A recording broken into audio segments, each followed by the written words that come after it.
Good evening and welcome to Policy Exchange and welcome to this event on books in the 21st century. Well done for braving the rain and making it here. This evening we have a fabulous group of guests to talk to us about a fascinating new initiative between the British Library and Google.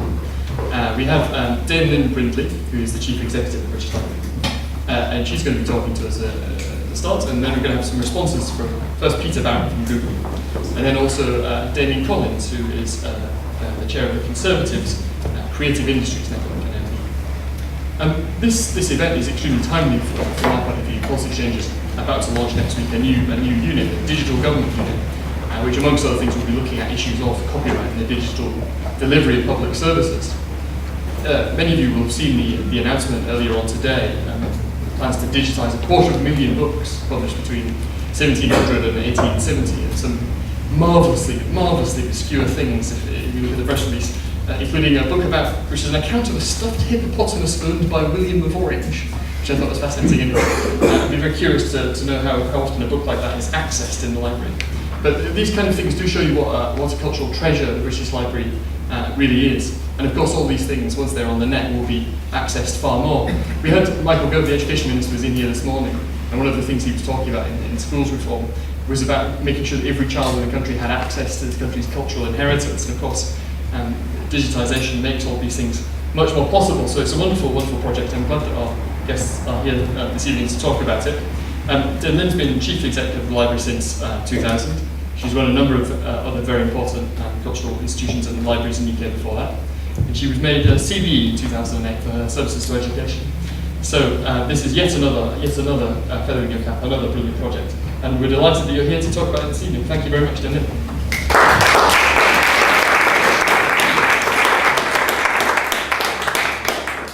Well, thank you very much for that introduction, and thank you, Policy Exchange, for the opportunity to speak here, and to Google for their involvement and support, and to Damien, thank you for joining us, and indeed for all of you coming in this horrible rain.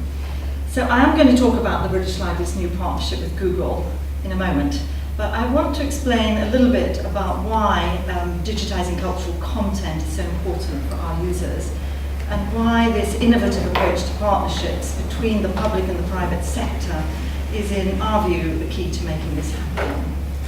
We've got quite a lot of books in the British Library, actually about 14 million at the last count, but let me start by picking just one.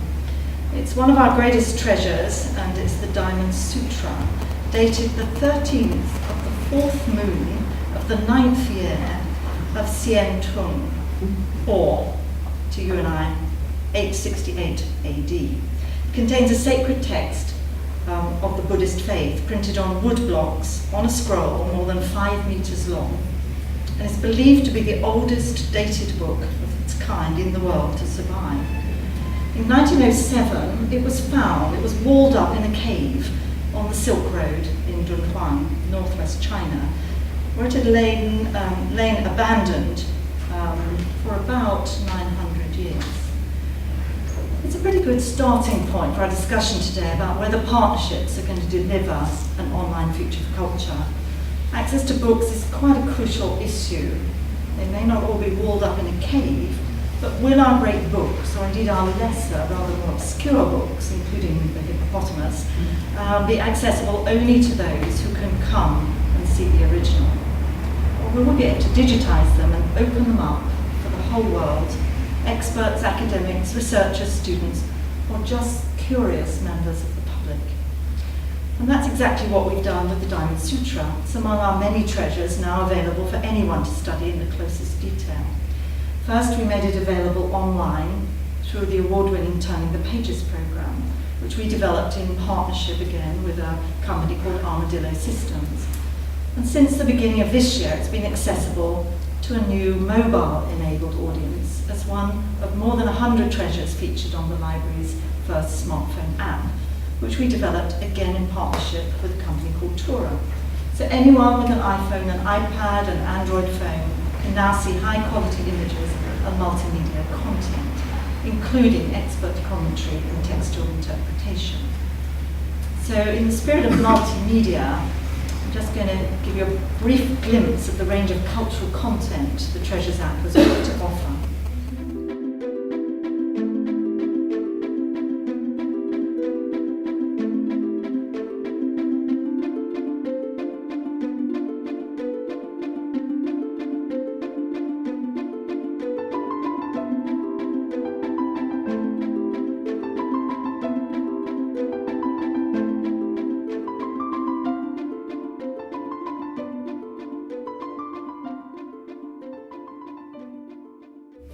That's just to give you a taster.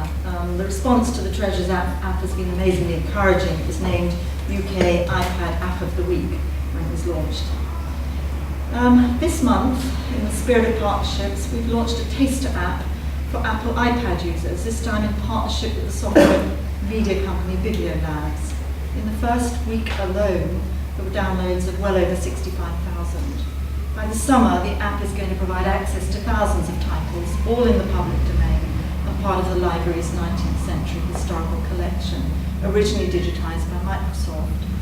A treasure trove of classics and lesser-known titles from travel writing, natural history to fiction and philosophy. So for the British Library, digital partnerships like this have the potential to open up our collections to the world to a far greater extent than ever's been possible before, and to raise our profile in a mobile-enabled and indeed a mobile-expectant world. But the task of extending access to more of the library's wealth of resources is immense.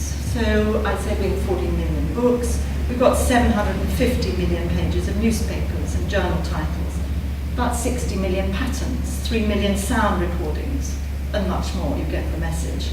If you were to look at 5 items a day, it would take you 80,000 years to see the whole collection. So there's plenty to get on with. And to house the physical collections, we currently need about 625 linear kilometres of shelf space. And that's expanding by 12 kilometres a year. I tried to think of my IKEA bookcases, and that's quite a lot of shelf space. Our digital collections, though, are growing, of course, even faster.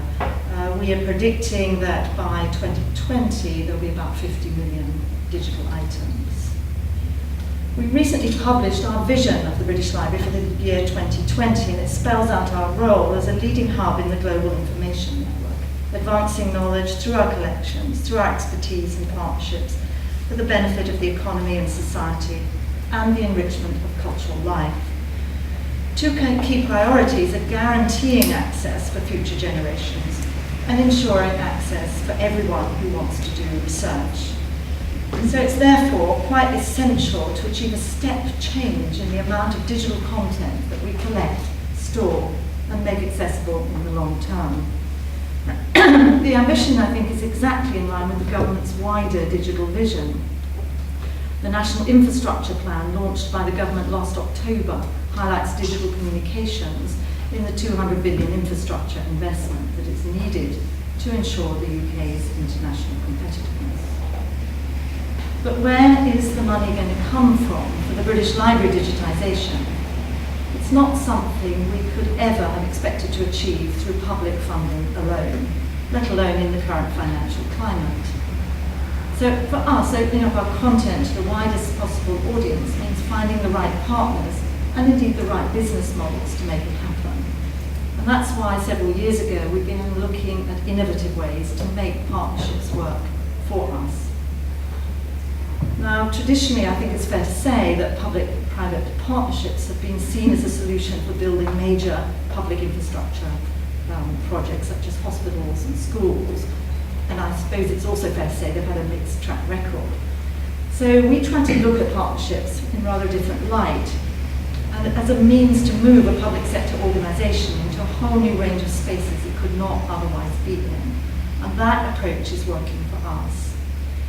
The key to making these wide range of partnerships successful, I believe, has been a willingness to think very creatively about what the business models might be, in a way that I dare to suggest is unusual for public sector organisations. We recognised early on that one size doesn't fit all. All our digitisation projects have been carried out with the aid of tailor-made partnerships, principally with the private sector. And we try to make it a win-win for each party. I want to give a few examples. Our partnership with Microsoft made it possible to digitize about 65,000 19th century books, all in the public domain, so out of copyright. In this case, Microsoft funded the digitization. We're now making that material available on a non-exclusive basis via a range of formats and services. An academic platform that's just coming up will give free access to UK higher and further education, funded through a public partnership with JISC, which is the body that is responsible for ICT in higher education. Print-on-demand copies are also being supplied by 2 vendors at no cost to the British Library, while we have a kickback in the revenue. We're also enabling e-book downloads with various players, and the digitised books are available via direct links from our catalogues within our reading rooms. Turning to the newspapers, the immense task of digitisation has been aided by 2 different partnerships.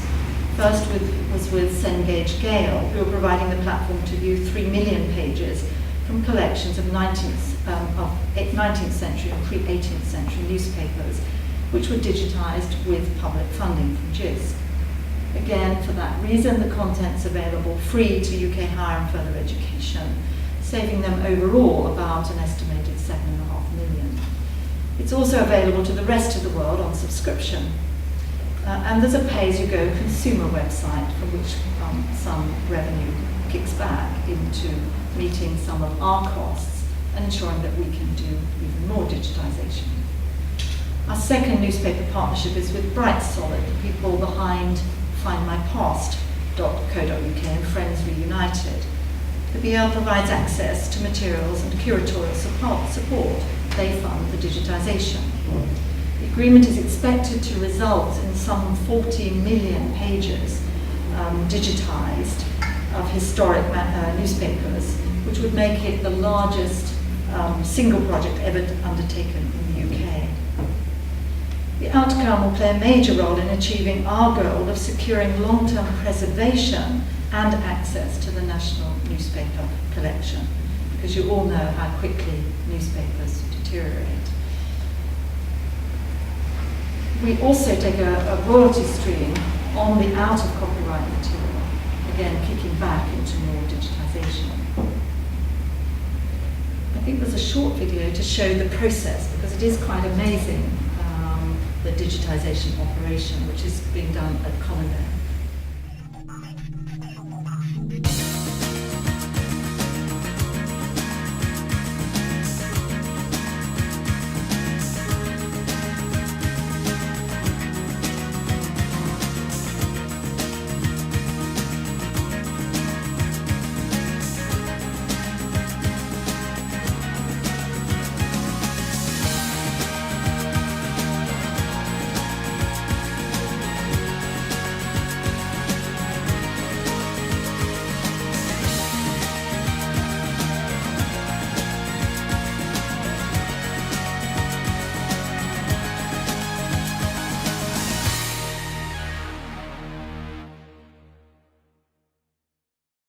Notice the high-tech irons and integral part of the process.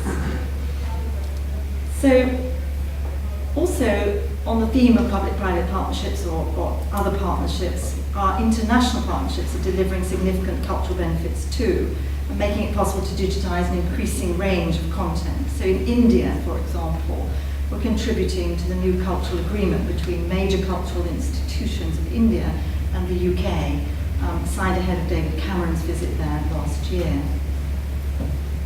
We're also in the UK having another kind of partnership model, which I think with evidence is having a measurable impact on the economy, and that's through our Business and Intellectual Property Centre at the BL, giving end-to-end support for entrepreneurs, inventors and small and growing firms, supporting them all the way, if you like, from the first idea to successfully launching and growing their business. And in that venture, we have partnerships with about 130 organisations, helping the Centre to offer everything from general business startup advice to IP and marketing. Contributions in kind have been worth more than 10 million. And there's a lot of valuable pro bono volunteering of people like patent lawyers and other professionals and well-known entrepreneurs like the EasyJet founder, the late Dame Anita Roddick. We're also using partnerships to engage the attention of what I call the social media generation.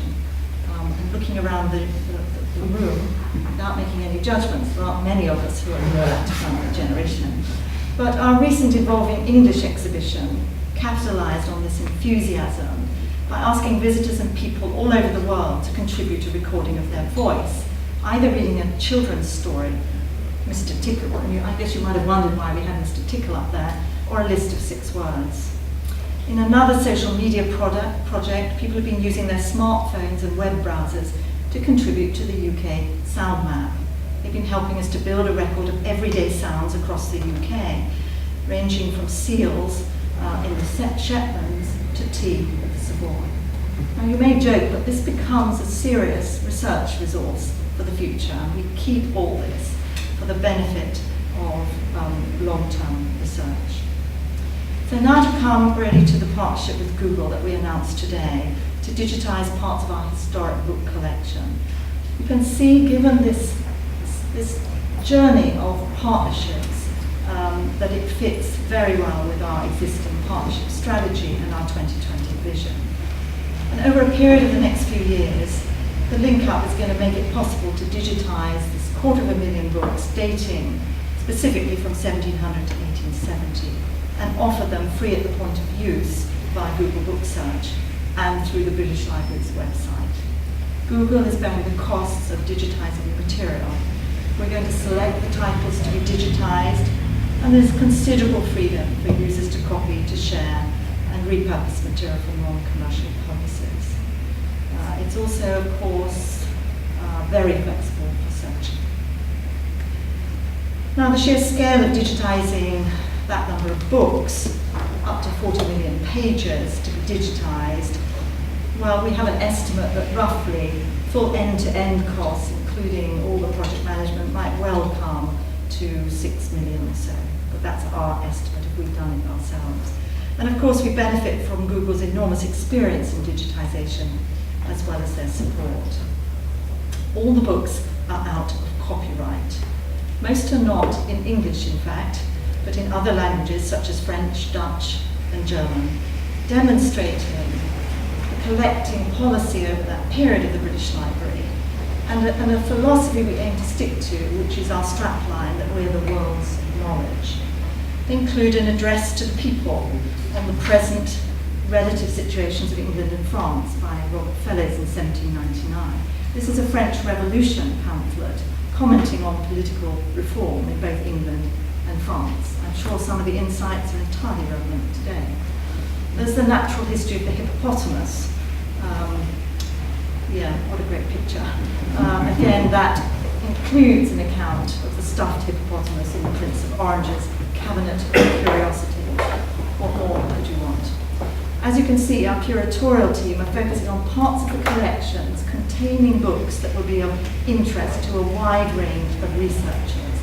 And to answer the question, I think it was posed at the beginning, would you ever find these things if they only existed in the basements of the British Library? You would take many, many years, whereas on the web, of course, they will be very accessible. So we are embracing the aims of our predecessors who were collecting and curating this material in the 19th century. But the only difference is that we're using the latest digital technology to fulfill their aim for a new generation in the 21st century. So the Google partnership is a really important step in the British Library's digitization program. It's not the beginning of that story, it's not the end of the story, it's just the latest great chapter. We're in touch with a variety of potential partners over digitization of other parts of the collection. It's vast, not as one single body, however big they are, is likely to want to take on the whole task. So we're constantly open to new ideas to achieve this vision and goal to increase access through digitization for anyone who wants to do research. So finally, to return the question to the question that we're here to discuss, namely, will partnerships deliver an online future for culture? I think you can deduce, I'm likely to say, that the answer is yes, it can, and yes, increasingly will.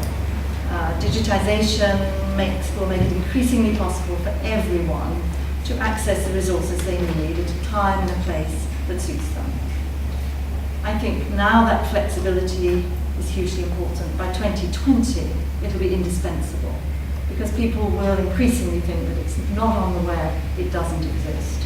And certainly that's a generational issue. But I would have to put in another plug, which is clear to us too, that the future of culture is not only going to be online. Our work in stewardship of the physical collections, storage and preservation and conservation to ensure that the originals are in a fit condition for long-term access will continue to be of paramount importance. And once again, to go back to the beginning, the Diamond Sutra has much to teach us. The role of the library is not just to make great treasures like this digitally accessible, but to safeguard the original for future generations. And the skills and care of the library's experts and conservators will go on being hugely important. Our conservators spent 7 years repairing tiny holes and creases in the Diamond Sutra and pulling pieces together in a way that enables us to see the scroll in pretty much the same state as you would have seen it in the year 868. It's just incredible to me. You can even see an indent where the carved wooden printing block was pressed down 500 years before Gutenberg. So for anyone who loves books, that's a spine-tingling experience. And let me just choose one more book to end on.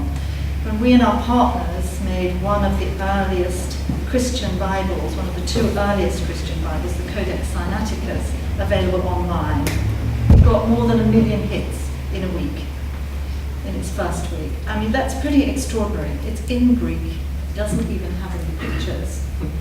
And yet, for the world, it was extraordinary interest. Since the beginning of this year, smartphone users have been able to see the Codex on the Treasures app. Yet, there's been no loss of interest in the display of original pages held in the British Library, in our Treasures Gallery. Quite the opposite, in fact. And I hope some of you will be tempted now to come and see it.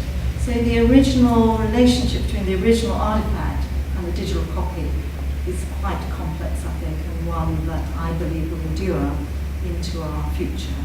So I'm happy that the future of physical cultural objects is secure, while I believe the online future is going to be increasingly delivered in the kinds of innovative partnerships that we're involved in, and indeed the one we've announced today with Google. Thank you very much.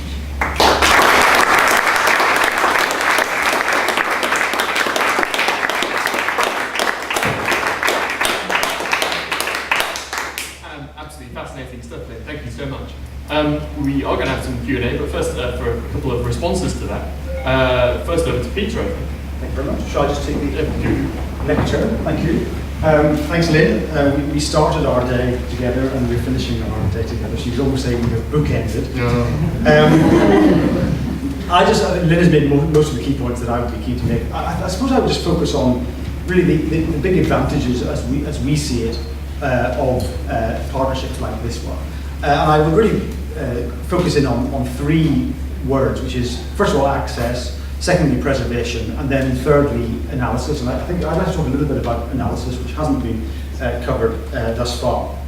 But in terms of access, I think it's very, very fitting that the initial aims and mission of the British Library was all about making books available to people who didn't necessarily have access to them. So the initial idea behind the reading room was to provide a place where people who didn't have their own private library could have access to books. So what we've done today is a very natural extension of that for the 21st century. And the numbers involved are really quite extraordinary. So we now have about 2 billion people online. And I think what's really exciting and has massive potential is the fact that the internet is very, very quickly becoming mobile. And people who didn't necessarily have access to a computer or the internet will very, very soon have access via a mobile device to the internet. I was in South Africa just last week, and their internet penetration is really quite low, so it's somewhere around 12%. But mobile penetration is extremely high, and they estimate that by 2015, 80% of the population will have web-enabled devices. And you can see that pattern being repeated all across the world. So within a small number of years, 2 or 3 years, we will be in a situation where almost everybody on the planet will have a web-enabled phone and therefore access to, if not all the world's information, certainly vast quantities of the world's information, including these fantastic collections. And the second area is to do with preservation. And I think, talking for example to the Italian government, we've already done partnerships with national libraries in Italy. And the Italian government has been fantastically keen to get their cultural heritage online, whether it's books or paintings or the streets of Pompeii, etc. And there they face, it's really a race against time. The way they see it is you have floods, you have earthquakes, and this fantastic cultural heritage can very, very quickly be destroyed. So they see it as a race to get this content digitized and preserved forever. And Lynne was saying earlier today that Google, when we do our digitization of the books at the British Library, we give a digital copy of all those books to the library, which then can be kept for posterity forever. So hugely important that the heritage right across the board is preserved. And this is a task that is far, far bigger than Google alone. So it's been estimated that in Europe, the cost of digitizing the cultural heritage of Europe is somewhere in the region of 100 billion euros. So that's obviously a massive task. And the way we see it, this should involve lots of partners, whether that is public partners like European and others, and private partners too. There's plenty of room in this task for many, many partners to get involved. And if you talk to the Italians, they see it as a 50-year project, 50-year race to get the cultural heritage of the country online. Then the third area is to do with analysis. I'm going to show you a couple of slides here in a second. Obviously, all of this material will henceforth be searchable by scholars. So rather than having to go to the library and search through the stacks, you can search for a particular term, see where those occur in books, and that obviously has the effect of saving academics and scholars a massive amount of time. They can see what they're interested in first, and then actually go and perhaps look at the physical artifact or study the books in more depth. We were talking to one biographer who said that if he'd had Google Books throughout his career, he probably would have written 2 or 3 more books in the course of his career because of the speed that brought to him. But it's also created I think a relatively new industry known as digital humanities, which people may not be hugely familiar with. We've actually done some investing in the last year, giving some funds for digital humanities faculties at various universities. But I'm going to show you something called the N-gram viewer. Who has played or is familiar with the N-gram viewer? I can see it's not the most catchily entitled Google product, but here we're going to show you a couple of slides. So basically what the N-gram viewer allows you to do is it takes the books that exist in Google Books and allows you to analyze with search terms the prevalence of those terms in the book. So you probably can't read it there, but I've chosen the term revolution and the time frame from 1700 through to 1870, and that shows on the line there the prevalence of that term in the works that are in Google Books during that period. So you can see it gradually going up there during the 1700s, reaching a peak around the French Revolution in the 1790s, and then staying pretty high into the 18th century, or 19th century, 1848 and all that. The next one looks at the plague from 1500, and again you can see the big spikes as the plague hit Britain and elsewhere, particularly around the 1660s, and then a big drop off as the plague was effectively banished in later years. And then the third one, you can compare different terms. So you could, for example, compare the prevalence of the word feminism versus the declining prevalence of the word chivalry, perhaps. This one deals with heaven and hell. And I think it paints a rather optimistic picture, actually, because perhaps surprisingly, the term heaven appears far, far more often than the word hell. With the odd exception, there's a period there where, at the end of the 16th century, where apparently, this is what Christian tells me, towards the end of a century, people get very worried about mortality, and the incidence of the word hell rises up. And also you can see around this plague in London, 1666, with the fires, the pestilence, and all kinds of things, references to hell, shooting up. So that's just a little bit of a look at the extraordinary potential there is for analysing these books. This is a task that could never ever have been done in the past. You simply couldn't go through the volumes of books and look at these extraordinary social trends. So effectively, an entire new academic industry has been created. I think one question that has come up a few times in the course of today, which Lynne and I have both received, is this idea, well, if all this material goes online and people are accessing this material online, what's going to be the point of libraries in the future? Is this going to do for libraries? And I think the experience that we've seen, both with library partnerships and projects across the world, but also things like the ART project, which you may have seen, which is a partnership we've done with 17 museums around Europe and America, showing high-quality images of the paintings. I think the experience of the gallery and museum directors has been the complete opposite. The point is that it enthuses and engages an entire new audience. You're opening yourself to an audience right around the world of many millions and billions of people. And in that huge audience, most people will have a look at it, glance at it online. But a small but significant number will be sufficiently enthused to say, I'm going to go visit the British Library, I'm going to go look at that manuscript with the hippopotamus, and perhaps create an entire career or interest for themselves. So we're completely delighted to be involved in this project. We look forward to seeing the 250,000 books online in due course. Thank you very much, Lynne, and everyone. Thank you.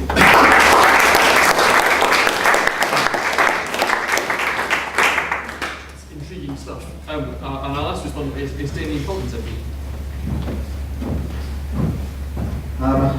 Well, thank you for asking me to join this evening. And the sort of starting observation really is sort of what's not to love about all of this. It's bringing together two great institutions. It makes the knowledge accumulated by the library accessible to more people. I agree with Peter's point at the end that I actually think that initiatives like this help expand, if you like, the market, for want of a better expression, for knowledge and learning. And it's more likely that people will do more of it themselves. I mean, the experience so far with e-books seems to be actually that it is not just cannibalising the market, and not just shifting people from paper books to electronic books, but is growing the market by having more books being bought by people. So if the logic follows here, then we may have more study, more scholarship, and people discovering things they weren't aware of in the library's collections, and that would be something I think we'd all congratulate. And I agree though that I think, well, I hope that you're right about people wanting to go and see the treasures for themselves. Well, I do think that in the library's treasures collection, for me, the things I like most are this sort of hand annotations on the original documents, which you can see sort of handwritten letters, or even the handwritten John Lennon lyrics with crossings out and rewritings. And as a politician, I particularly remember going to the National Archive in Washington DC, where they not only had the Constitution, but they then had a temporary display of John F. Kennedy's inaugural address, the one he actually, the papers he used to deliver the speech, with his last minute hand annotations on the pages he'd made sort of earlier that day. So there is still something very special and very exciting about seeing physical documents, and I hope by sharing exposure to them in their digital form, that'll make more people want to do that too. Just two other sort of thoughts though. One is, I think it'll be interesting to see how this process can be devolved to people. Whether the public can be good at identifying other works they want to see digitally available, some of which may be buried in not the British Library archive, but in local county archives and local libraries too that aren't currently available. I have a sort of instance of this in my own mind from a project I've been involved with in my own constituency, where in Folkestone some visitor books that were used during the First World War to gather where men who were embarking on boats to go to the trenches could sign their name in the visitor's book for the last time on the harbour before going. They were kept by two ladies who ran a canteen on the harbour arm, and were signed by about 40,000 men during the war. They were then discovered many decades later by local historians in the county archive, and there was then a process initially with the support of the county council to digitise them, and then with some local fundraising and some support from some local charity and trusts to make them searchable and available online with a searchable index so you can identify and find them. And we hope that might be a resource that is of interest and of use to historians and family historians who may want to check to see whether their relative is there, but also something that the town can take pride in. And from some documents and some materials which we might think are important, which have largely been buried and totally forgotten in a library archive somewhere, unknown and sort of untreasured. And now they can be accessible to people and used by people, not just if they visit books and see the books, but all around the world. And I'd be interested to see whether people may be similarly inspired by this initiative to say, well, are there things that we have potentially access to locally within our community that more people would like to hear about? And will this embolden a new wave of historians, sort of amateur and local, and researchers to seek out treasures that may be lost? And that would be very exciting too. I suppose from the policy point of view, I mean, whilst I think any government would welcome this fantastic initiative, and this work has been brought by the combination of the great British institution and a great global company to endorse it. I suppose there is a sort of, it touches or is adjacent to a bigger policy question, which is really about the future of books and the future of intellectual property of the authors of books as well. These materials are all obviously out of copyright, but as we move into a world where people can expect to access the books that they want when they want them online, the books may be plucked from the internet cloud on demand. What does that mean for the creators of new materials that currently have certain amounts of copyright protection and can derive certain income from them? That's important too, because we want people to invest their own time and energies in creating new works, and obviously people deserve some sort of recompense for that. So I think how you marry the challenge of a massively expanded global market that comes from digitisation, plus the need for individual creators to get a fair recompense for their work too, in a world where we increasingly will expect to get the world's knowledge and the latest ideas at our fingertips whenever we want them, wherever we want them all around the world. So that remains, I think, the main sort of policy debate, and this is not really part of that, so dealing with other types of materials, but I think it's part of an expression of what may become increasingly commonplace, and therefore what the unintended consequences and policy challenges are from that. Obviously the government has commissioned the Hargreaves review and the Hargreaves report into that, and that's something that I'm on the Culture, Media and Sports Select Committee, but not less but the Business Select Committee are going to be looking at, the government will respond to. So I think there are interesting challenges there, but I think all of us would welcome this fantastic initiative, and we'll all be welcome for it.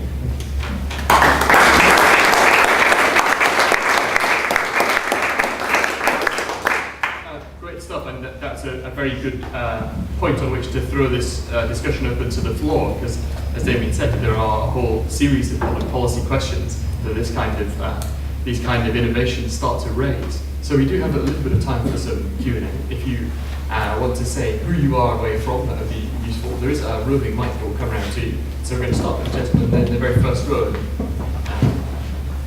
Mohammed Amin, private citizen.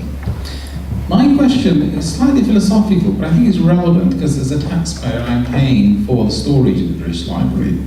And it's about the nature of what constitutes an original. It's quite clear with the original things like the Diamond Sutra, John F. Kennedy's handwritten notes, etc. But the Financial Times that was published today was created digitally at Pearson, printed on paper so that people would buy it easily, and we, as taxpayers, will now be paying to store the paper copy. But why, when we could equally easily store purely digitals, obviously better quality than the Financial Times iPad app, and similarly with the books that will be published tomorrow. The book was created digitally on somebody's word processor. We have some graphic images, but ultimately, why are we spending money storing this kind of original? Good philosophical and practical question. Who wants to go first? I have a feeling I do that one. It's quite a complex question, so I'll just try one or 2 points. First of all, if you go back to this material, it's clearly physical and so on. So the cost is, if you like, to switch it to the digital. How you store and preserve paper, and particularly vellum, is an art that we've been working at for hundreds and hundreds of years. In other words, we, roughly speaking, know how to do it. And we do commit, as part of the deal to keeping this material forever. So, we can put a tick in that box. Now, digital preservation, which is what you're suggesting, here on in, ain't totally cracked yet, and believe me, it's much more difficult and a newer art, if you like, or a newer bit of computer science for the very long term. I don't mean computer companies who say the long term is, product cycle of 6 months. I don't mean that. I mean hundreds and hundreds of years. And so it's quite difficult. So a lot of the best minds, we're working with those all over the world, are working at ways to make that easier and more reliable and being able to keep it forever. So that is sort of a bit why we are quite conservative at this point around what form we keep. I think another policy point, which is one that we are quite deeply involved in, is that our legislative framework currently is a document paper act. Okay? With the support of government, 2003, we got a new act which enabled us through, in principle, to collect and store and preserve forever digital materials. We are now moving, and the government's been out to consultation on a regulatory framework within which that could take place. So the fact is, and on a voluntary basis we can keep digital material, but until there is regulation, we're not formally covered to do it that way. And do you keep any digital-only publications at present? We do keep digital, yes, we do, and we're working, for example, with authors and with scientists about what is the digital, what is today's way. You keep your papers, you refer to the scribbles. So we had a lovely example of a guy who was an evolutionary biologist, Hamilton, who died rather suddenly at 54. We got his archive, right? It was 12 computers and nobody knew the password. And so, this isn't today's problem. We worked with poet laureate Andrew Motion about his emails and his version control, because he creates at the screen. So we're on the case because you absolutely want in the future to have those annotations, because that's what's important. And if you talk about society and the way society changes, as we saw at the end round, you were incidents of words in books. The incidents of words in terms of in Twitter feeds, for example, in the future will be hugely valuable. It needs to be preserved by something. Well, the Library of Congress has taken the Twitter archive. Yeah, well, right. So, we're discussing it. And we doesn't look right we today. do selectively we'll collect blogs and things. I think the Policy Exchange website may be being archived by you, so Give us information. we're far away, thank you. There's a lady in the fourth row. Hi, Flynn Medallion from Random House. Thank you very much. I think it's a great initiative. And I was wondering if you might comment on where you might go next with it. Thinking particularly of the issues around orphan works as well, and how access might be achieved to these lost treasures. Explain us what orphan works are. Orphan works, gosh, there are so many experts here in the audience, so somebody else will correct. But orphan works are those items that you don't know who owns the copyright or who is the rights holder. And we have got quite a lot of those in the British Library, and at the moment, therefore, you can't do anything with them. You can't export them because that's the fair definition. So they're orphans. I think it's quite a good description, really. So to go back to the beginning of your question, I think, and somebody asked me this question earlier today. I said, frankly, I'm rather keen to make this one work. I've not got all this future mapped out in any way. So.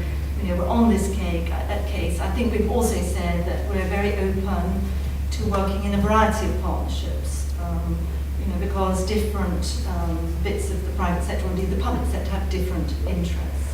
I think we're also very open to working with rights holders, so that from a user point of view, we can bridge, and there are complex business models which might enable that to happen, because we we absolutely respect the creator and the creative process.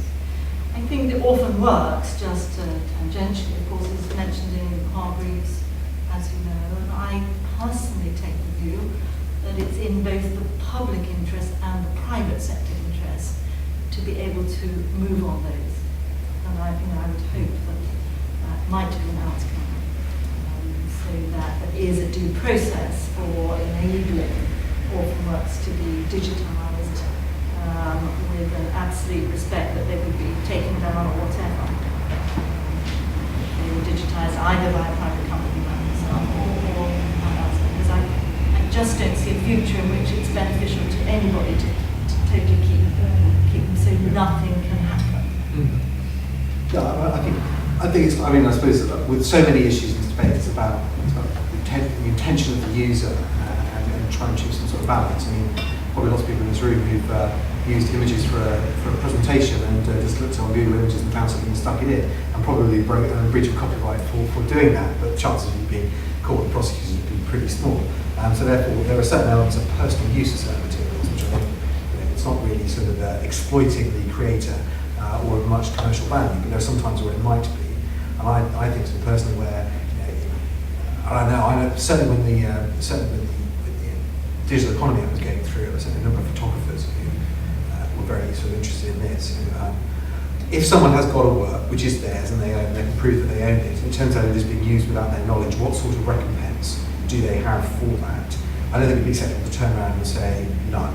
Certainly if that image there's an image of someone's work which is being used commercially all around the world, for the benefit of the person who's using it, what sort of recompense does the creator have there? But also that they don't exploit that situation because they believe they have the legal authority and can therefore put the user over a barrel. So I think there has to be a balance in terms of what is it worth, how does someone go about proving that they own it, it's been misused and they're due something that's fair. But at the same time, we don't want to stifle innovation and ideas because the process of trying to find out exactly who owns what is almost impossible, and therefore we just don't use information we could use. So it's a question of balance. At the heart of it, I think, is some sort of compensatory mechanism, certainly where the owner of an orphan work has got a just case to how it should be getting something for the way it's being used. There was a gentleman right in the back row, and then purple tie, and then we'll go back to the front. Thanks. Mark Riley from thebrowser.com. I think it's a fantastic project, commend it, I think it's brilliant, but just without being too cynical to dig into the commercials for Google, because it is a business. Is this a very smart PR exercise, or is this a commercial exercise? Are we going to see Google AdSense ads, for example, on the Marie Antoinette article which we download next year? I mean, the thinking about this goes back to our original mission statement, which is to try to make the world's information accessible and useful. So a lot of the world's information is tied up in books, and it would be a great shame if going forward all that information and content wasn't available. In terms of this arrangement with the British Library, it's not a financial arrangement at all. We have agreed to pick up the cost of digitisation.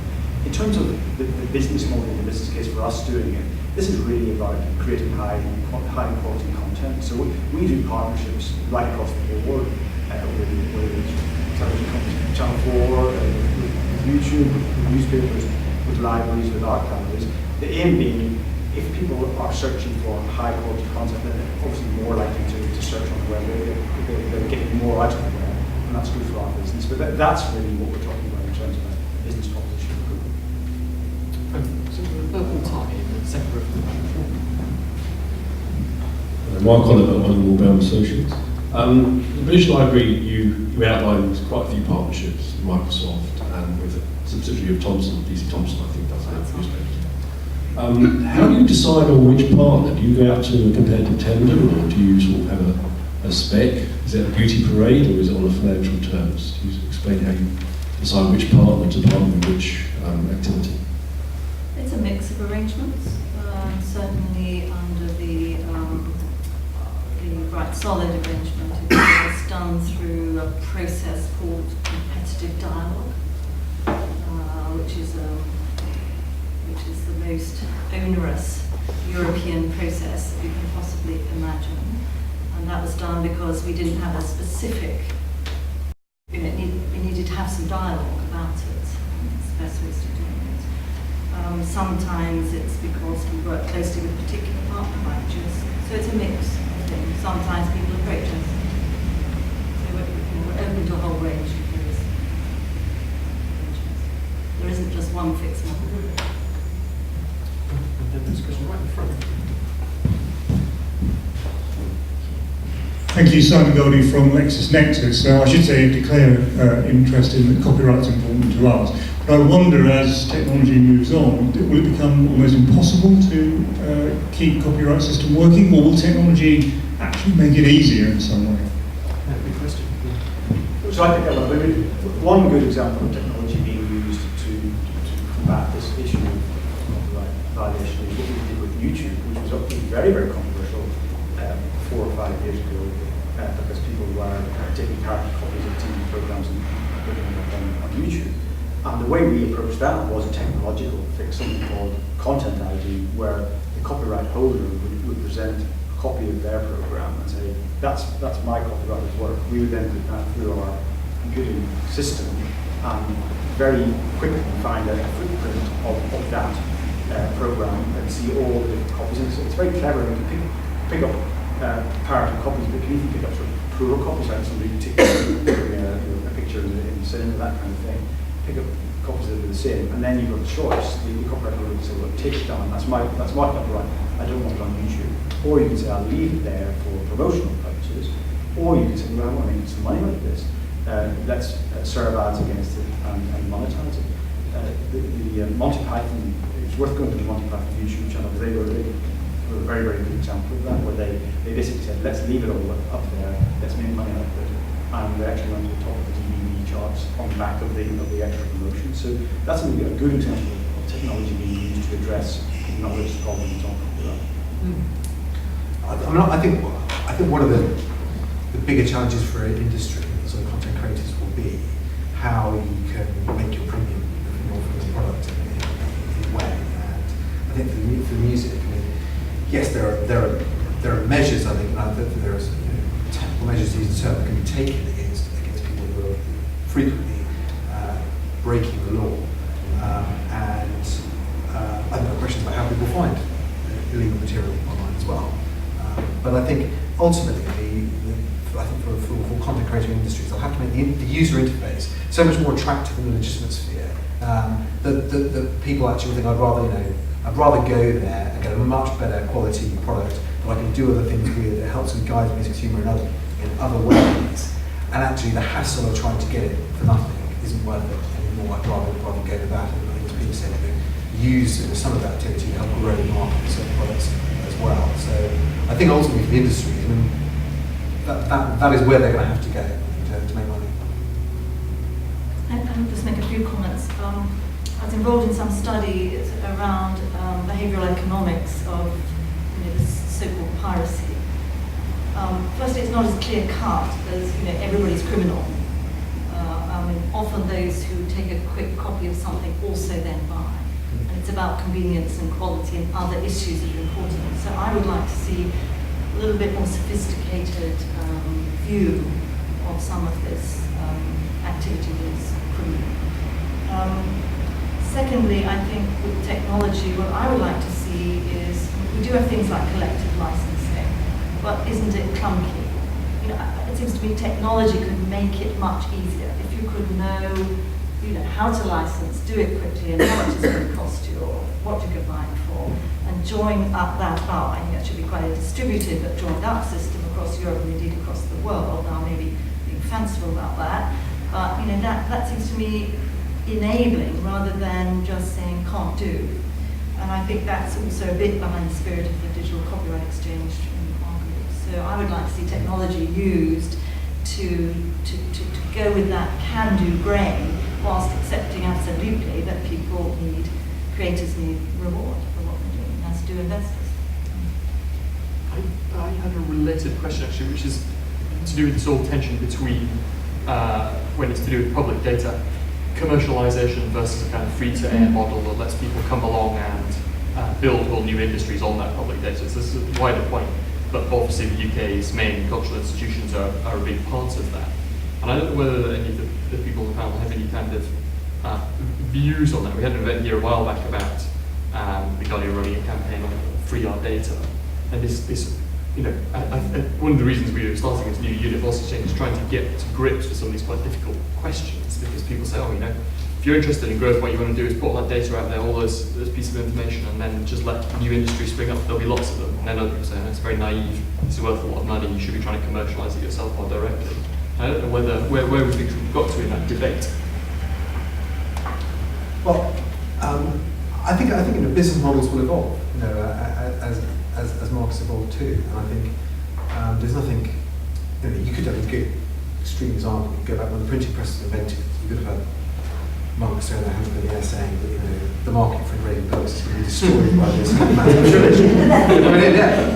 But you go from relatively saying that someone buying one book that cost them £10,000 to buying lots of books that are much cheaper, but actually the market for books grew massively and there was a lot more money to make it. I think that's the question of how do you harness the breadth of technology. We're not going to stop that drive, but how do you harness that and make sure that actually the explosion of market opportunity it creates also within it exists a mechanism to protect someone's creative value. I think the initiative of the Times paper, I think is fascinating, because one of the big issues certainly for journalism is going to be if people aren't prepared to pay for what you write, what do you do? Do you stop writing it, or do you say it doesn't matter?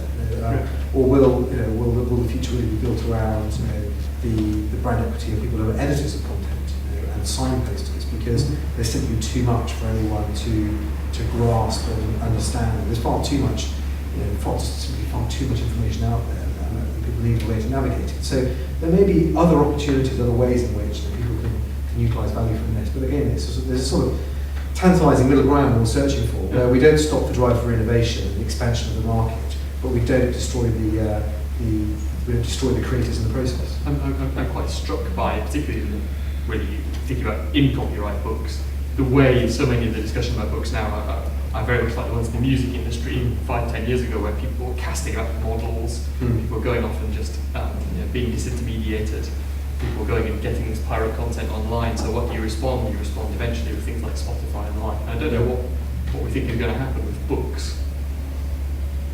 I think it's pretty early days. I think we're all experimenting with different business models. I could conceive of a worldview whereby the e-book is the giveaway, and actually the print-on-demand, leather-bound, gold-tooled, to your own specification becomes a serious value added. I'm only half joking about that, but everybody's just trying different views of the model. I mean, to the open innovation question, and we've been again just dipping our toes in this one. We've had hackathons for a lot of our what's called metadata, and what can you do with it, and it's amazing how creative people are. To the earlier point, the Australians digitised masses of newspapers, and they had crowdsourcing. They had people adding value by editing things. So, there's a great wish, I think, for that kind of engagement. And clearly, in some areas, the open innovation model seriously works. Some of the software companies are doing all that. So, if anybody tells you they know the answer, they don't. I think we're all trying things. What came out before that? I'm interested. It sounds most intriguing. British Library. Well, that's a bad word, really, probably. I shouldn't use it to this audience, but it was about, here you are, do what you want with it. We had a Wikipedian day. Here you are, make what you want of this British Library content and see what happens. And all I'm saying is there is creativity and new ideas out there for new kinds of products that we can only dream of. And we're only just starting on this journey, and I think that the first phase perhaps was rejection or denial of the impact of the internet, and now you see a much more embracing, optimistic approach. And I think whether you talk about newspapers or books, the arrival of the reader on the tablet has been a huge revelation. And I think if you looked at a couple of years ago, if you predicted what was going to happen to e-books it has happened in the last 12 months. People have said, I don't really know what happened. Amazon's figures now selling more ebooks than hardbacks is pretty extraordinary. So I think in both newspapers and in the book industry, there's a lot of optimism about new models. I mean, it's going to take some finding and some settling down, but there's definitely potential there.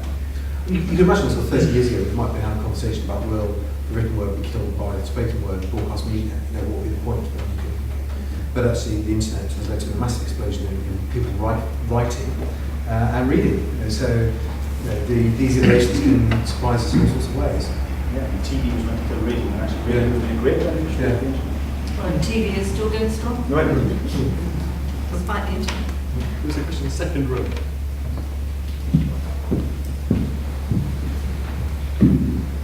Thank you. Richard Mollett from the Publishers Association. First, just to comment on that interesting exchange there. Having worked previously in the music business, I think to answer the point, what's the difference? I think the thing in publishing's favour is that the legal models are out there in front of the illegal ones, whereas in music it was almost the other way around. The Napster was around the world before iTunes had its boots on, and so music was catching that piracy wave, whereas in publishing we're in the happier position that Kindle and iPad and Sony e-reader have led the way, and actually it's the pirate sites that are catching up with them. So we've got the first mover advantage in legal sales, but there's no complacency about that, and the dangers of infringement are definitely present. And that innovation has happened because of copyright. It's often, not on this panel, but often said, if it wasn't for copyright, there'd be more innovation. Well, actually, it's the copyright that publishers own and authors own that has allowed the innovation that we are seeing, and working with the Technology Strategy Board in the same way that, Lynne, you were with the library of having a sandpit where publishers give up some rights so that app developers can come in and play about with content and see what they come up with. So there's some great stuff going on. Just a brief question, if I may, to go back to the agreement briefly. You chose 1870, I understand, on the premise that, well, if somebody wrote the book when he was 20, died 50 years later, on the life plus 70 rule, it's probably out of copyright now. Just wondering, is there any implicit or explicit agreement in 10 years' time to say, okay, now let's set from 1880, or are you stopping there for now? Well, can I just say from the British Library, we have no intention of moving from out of copyright material. We have plenty of that, plenty of it to get on with. It will probably see me out for my lifetime. But more seriously, that we are respectful and do not wish to move that value. But in 10 years' time, you could move it and still be out of the copyright. I can't predict 10 years' time, or indeed what the copyright law will be, or whatever Right. that Okay, will so it's not in the agreement or anything to move it. Well, I'm just saying this is my personal view, and that would not be our view. We will be sticking with out of copyright material. I'm sure that answers your question. It's very hard to talk about what will happen in 10 years' time. Well, let's talk about today's agreement. Yes, and in today's agreement, there isn't a line that says, in 10 years' time, let's look at this again. Today's agreement is about out of copyright material. Yes. Period. Over here is the lady in the further left.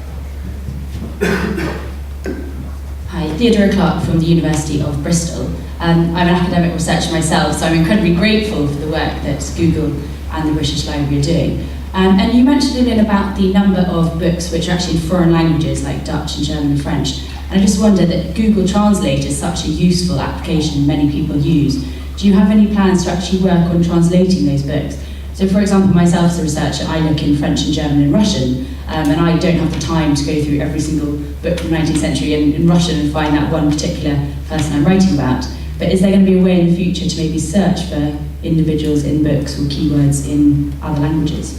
Well, my understanding is that you could take and manipulate the text and you could put it through Google Translate yourself. So I don't think there's any plans to sort of translate these tomes on block, but the individual researcher can take the text and stick it through Google Translate and get.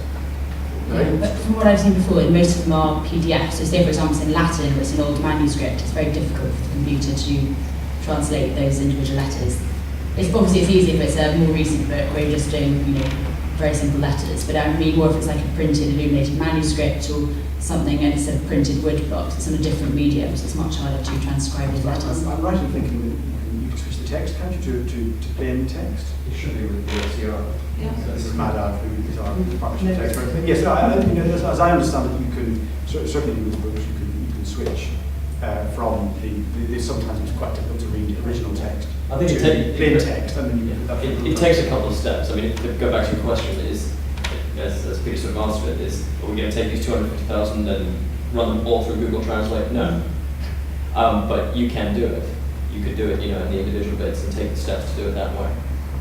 I just said congratulations for Damien, is I think it's a great example of obviously a private company working with a national institution, but what really is the government going to do to step in and kind of increase the project and the work that they're doing, as you said, for example, in Kent with looking at local archives. So how can we kind of roll this out across the UK and actually get the government and public money to step in and help Google and the British Library with what they're doing? Can I just sort of answer that question and try and also widen it out a little bit, which is to encourage the panel to say a little about what other large cultural institutions are doing in terms of digitisation of their content and what they might be doing, and what the government's attitude is to that and what it should be. Well, I mean, it didn't require the government's intervention to bring Google and the British Library together. They came together because it was in both their interests and probably massively in the interests of people who have access to those works too. So I hope this will stimulate interest amongst other cultural institutions and other companies like Google in creating these sorts of partnerships. I mean, without getting into the details of the agreements, like all partnerships, there's usually something in it for both parties. Otherwise, they wouldn't do it, and therefore, hopefully, this will be seen as a model. And it doesn't need to be something that's driven by the government in terms of resourcing it. But I think the Kent example I gave was something where a community went to the public body that owned the material and asked for their support to help them do it themselves. And I think there's a lot to be said for that too. And maybe the facilitating role the government and national and local can play is making people alive to the sort of opportunities that are there. And it would be great just to have, for example, I think for most county archives, just an online resource telling you what they've got. A lot of them, it's not even fully catalogued. A lot of them, I'm speaking to actually following on from that project in my constituency, to the Imperial War Museum. Their library isn't entirely catalogued. They've still got materials that's never been catalogued. I had a conversation with the BBC about their programmes archive. That's not fully digitised or catalogued either. They've still got stuff they don't know how to access. So there's a lot of scope, I think, for more of this type of work. I mean, as I said earlier, it's a massive task. We have about 40 library projects on the go at the moment, including half a dozen national libraries around Europe. And we've also done things like digitising the Nelson Mandela Archive, the Yad Vashem Holocaust Museum, Dead Sea Scrolls, big projects like that. But we've also been involved in some smaller things as well. There's one that we've done recently in the UK, which was a lovely little collection of British Council films. I don't know if you saw, there's propaganda films in the East Riding of Yorkshire in 1930 and things like that. But scale remains a problem here. So obviously doing a big project with the British Library, very, very scalable. But as you say, there are many, many little tiny projects and tiny archives around the country. It would be lovely to see all of those online. Doing that at scale is very, very tough for Google. But I mean, perhaps in the future there will be simpler, almost do-it-yourself digitization processes that can be achieved. Yeah, I'd like to put in the public libraries too. I mean, we've just recently, it was Armageddon because we're going to lose a lot. B, that's provoked incredibly positive and I think emotional support for the notion of public libraries. Public libraries have great local collections, like local archives do. We, several years ago now, ran a competition and it unearthed some extraordinary treasures in that local setting. So I would love to see some combination of professional leadership there, volunteers, communities, trying to get something moving on that front. I think it throws up quite an easy question about what the future of local libraries could be. Well, this could be a good one. Yeah, I think it's resource centres to access the broader archive. Because clearly the idea of people going to libraries to get books they otherwise don't have access to is much more limited now when books are cheaply available to buy and can be increasingly accessed online at no cost. So there has to be another reason too. And I think there is a massive growing interest from family research to local historical research, for example, in in local communities accessing this type of information and helping to influence and shape exactly what is available and the format it's available in. So it could be that could be an important future direction for local libraries. So Lynne at the front, I think might have been just the last question, I think.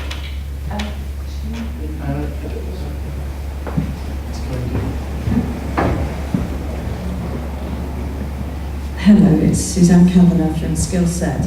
In the email sort of invitation to tonight, it talked about the innovative new business models. I think we've touched on this a bit. Clearly there's a business model for the British Library for the public organisations, but I'm interested to know what the panel thinks what the innovative new business models would be for the commercial partners. Obviously, Google is in a position where that's part of your overall mission and you have the resources. But going forward, if this is a model that can be run out across different cultural organisations and other private partners, what might it look like for the private partners? Good question. Start with the most private sector. We should ask some of the private sector potential partners. Within the room. I mean, I'm just struck when you start thinking about these big cultural institutions. You've got the BBC archive, they digitise something like 5% of it. It's very expensive to do. It's worth a lot of money, it's worth an incredible sum. And I can think of lots of different ways of playing with commercialisation. The BBC could pay for itself and gradually do it free to air, or you could imagine a model where they use third-party contractors to digitise it and then sell it on at some kind of pay-as-you-go basis, or you can imagine all these different kind of approaches. Well, maybe it's worth talking about Colindale, is it? Because that's a different model, isn't it? What's Colindale? The newspaper archive. Colindale is where you saw the picture of that newspaper. Well, that's quite a complex model. But that's a pay for. Well, it's a mixture. So there is, we would always have a bottom line which is free in our reading rooms. It's a mixture of subscription, sort of B2B model. There's a consumer passports, pay as you go kind of model. It's that's why I said they're individually tailored to the targets. I just wonder if there's a slight tension between a cultural organisation that has a remit to provide content free, and then a private organisation that will be looking at developing products and services around that, and that's the sort of dilemma potentially. Yeah, as I said earlier, our model of this is basically to encourage greater use of the web and higher quality content on the web, so people search more. I mean, that's a sort of direct benefit to Google. Other private partners are obviously involved in a system which involves paying for content as you go. I don't think, I think we are going to see a picture with a whole lot of different models in the future, and I certainly would break it down and emphasize this task is far, far bigger than just falling to Google. I think there should be any organisations involved in this. I'm interested whether the way you can monetize archives. Maybe what you can do here is make people more available for what's there. But if you take, for example, it's something slightly different, but Penguin have very successfully used commercially book covers for their classic books. If you see there whether a company has got materials or has got the rights to materials that it doesn't itself want to exploit, but can make them available to people in a format that someone else could. So someone else that, say in Penguin's case, someone else coming along to actually, I think you could use this material and make a commercial venture out of it. It's quite successful, and we can develop that for you on license, if you want us to. But it's the fact that these materials have been made available makes it possible. Maybe from there are businesses that make money selling beautiful old posters. Maybe you can create very high quality, almost repro prints of old advertising images. For a very specific market, which no one company might do individually, but small businesses might do off the back of it. So I think the business potential of having just good quality archive materials available in a format in which they can be licensed and used is something that the business world may find useful. Just from the publisher's point of view, I think the ease with which you can build a business would be determined by whether or not you have access to digital copies or not, and whether or not you have a commercial deal in place to license those materials from Google. In this particular instance, you're talking about what we would call a long tail kind of business. So the individual money that could be made from each book, selling each book individual, would be quite small. But access to these archives, curated access, organising and selecting, putting out highlights, turning them into apps, writing narratives. There's a lot of things that particular markets publishers could step in and do. But central to that would be the deal with Google and the British Library and who own the digital copies of these materials. Well, Lynn has your own digital copy. And so the British Library has a digital copy of everything that we can digitise under this agreement and can also exploit that. Sort of, except not commercially, but can exploit it on their own websites.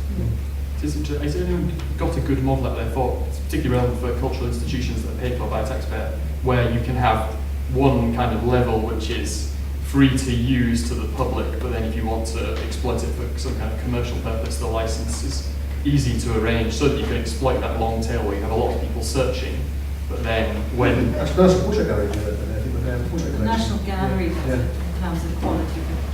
Yeah.